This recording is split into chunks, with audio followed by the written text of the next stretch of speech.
51 জন কর্মীকে কাজ থেকে বসিয়ে দেওয়া হয়েছে এই অভিযোগ তুলে যাদবপুরে আইআইসিবি অর্থাৎ ইন্ডিয়ান ইনস্টিটিউট অফ কেমিক্যাল বায়োলজির ডিরেক্টরের ঘরের সামনে বিক্ষোভ। দেখতে পাচ্ছেন সেই ছবি। 51 জনের চাকরি গেছেন, আমাদের 97 জনের মধ্যে 51 জনের চাকরি উনি খেয়ে নিয়েছেন। আমাদের প্রত্যেকের পেটে লাথি মেরেছে ইচ্ছাকৃতভাবে, কারণ যখন এই টেন্ডার উনি ওপেন করলো তখন এই টেন্ডারের মধ্যে একটা নির্দিষ্ট জায়গা আছে যেটা ওপেন করলেও এই এতগুলো ছেলে চাকরি যায় না। উনি সেই জায়গাটাকে বন্ধ করে দিয়েছেন এবং ইচ্ছাকৃতভাবে উনি এই ছেলে মেয়েগুলোর চাকরি যাতে চলে যায়, উনি যাতে বাইরে থেকে রিক্রুট করতে পারেন তার প্রচেষ্টা উনি চালিয়ে যাচ্ছেন। তাই আমরা আজকে সকলে সমবেত হয়েছি এখানে। ওনাকে এই অত্যাচার আমরা করতে দেব না। অগাস্ট মাস থেকে শুরু করে জানুয়ারি মাস, 5 মাস হতে চললো, কিন্তু এখনও অভয়াকাণ্ডে মেলেনি বিচার। যতদিন না পর্যন্ত বিচার পাওয়া যাবে ততদিন পর্যন্ত লড়াই চলবে, এই অঙ্গীকার আজকে নেওয়া হলো। অঙ্গীকার নিলেন চিকিৎসক থেকে শুরু করে নার্সরা। এই অঙ্গীকার নিয়ে অভয়ার নামে শপথ দিবস পালন করলো চিকিৎসক এবং নার্সদের সংগঠন। নতুন বছরের প্রথম দিন আরজিকর মেডিকেল চত্বরে বিচার চেয়ে শপথ কর্মসূচি ও মিছিল চিকিৎসক ও নার্সদের। 9ই আগস্ট যখন এই ঘটনা ঘটে, তারপর নাগরিকদের, জুনিয়র ডাক্তারদের আন্দোলন এবং পরবর্তীকালে সেটা নাগরিক আন্দোলনে যখন পরিণত হয় এবং তাদের আশাকাঙ্ক্ষার যার ছিল যে আমরা 9ই আগস্ট কি ঘটেছে সেই সত্যের কাছাকাছি পৌঁছতে পারবো, কিন্তু যখন দেখা গেল যে সিবিআইয়ের সাপ্লিমেন্টারি চার্জশিট দিতে না পারা, রাজ্য প্রশাসনের যে নক্কারজনক ভূমিকা, যদি এভিডেন্স টেম্পার এই রকমের ঘটনাকে কেন্দ্র করে, স্বাস্থ্য দুর্নীতির ঘটনাকে এনওসি না দেওয়া থেকে শুরু করে এই যাবতীয় থ্রেড কালচারের পক্ষ নেওয়ার যে জায়গাগুলো উঠে আসছে, সেই জায়গা থেকে মনে হয় এই নতুন বছর 2025 যদি একটা নতুন বাংলার প্রশ্ন আসে, নতুন সমাজের গড়ে তোলার প্রশ্ন আসে, তাহলে তো অঙ্গীকারবদ্ধ হওয়া প্রয়োজন।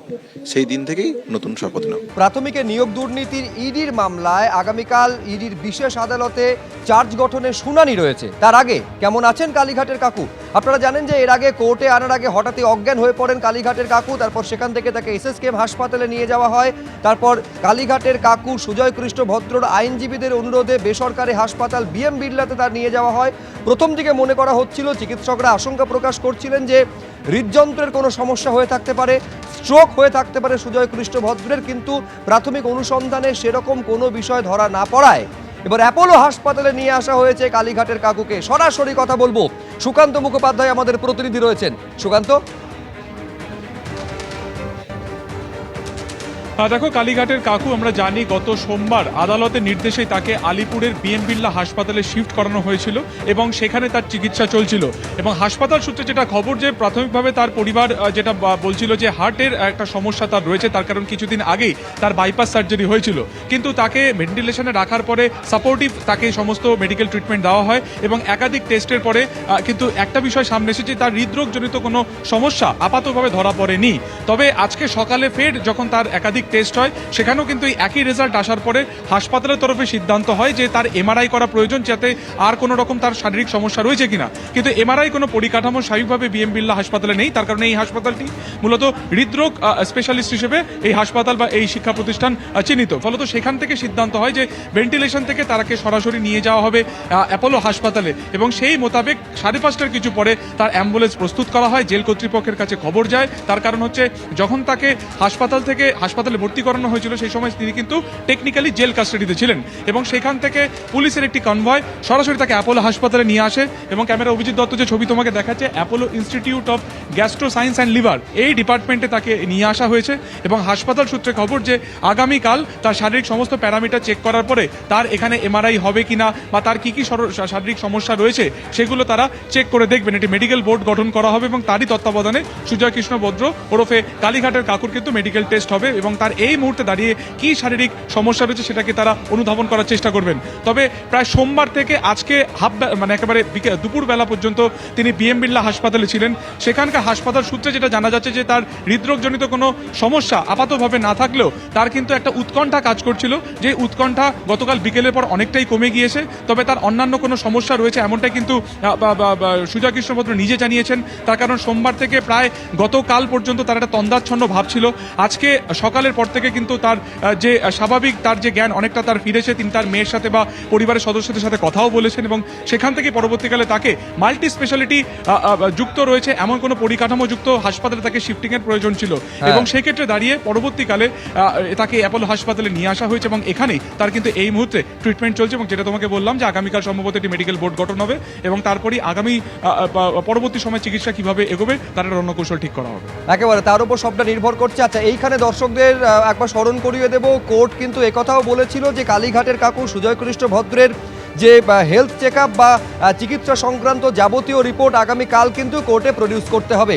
এই মুহূর্তে প্রশ্ন হচ্ছে যে আগামীকাল যখন কোর্টে চার্জ গঠনের হিয়ারিং রয়েছে, সেই চার্জ গঠনের কি ভবিষ্যৎ হতে চলেছে। নিউজ রুমে আমার সহকর্মী রাজশ্রী দত্তগুপ্ত এই মুহূর্তে আমাদের সঙ্গে রয়েছেন। একেবারে এর আগে কোর্টের মহামান্য বিচারক ক্ষোভ প্রকাশও করেছিলেন যে সমস্ত অভিযুক্ত তাদেরকে ডকুমেন্ট বা নোটিশ কেন সাপ্লাই দেওয়া হয়নি। আমি বলছি যা পরিস্থিতি রাজস্বী, এই মুহূর্তে কালীঘাটের কাকু সুজয় কৃষ্ণ ভদ্র রয়েছে, স্ট্রেচারে শুয়ে রয়েছেন, অ্যাম্বুলেন্সে করে এক হাসপাতাল থেকে আরেক হাসপাতালে নিয়ে যাওয়ার প্রক্রিয়া চলছে, ফলে কালকে উপস্থিত থাকতে পারবেন কোর্টে কালীঘাটের কাকু, সম্ভাবনা কম। কি হতে চলেছে আগামীকাল তাহলে?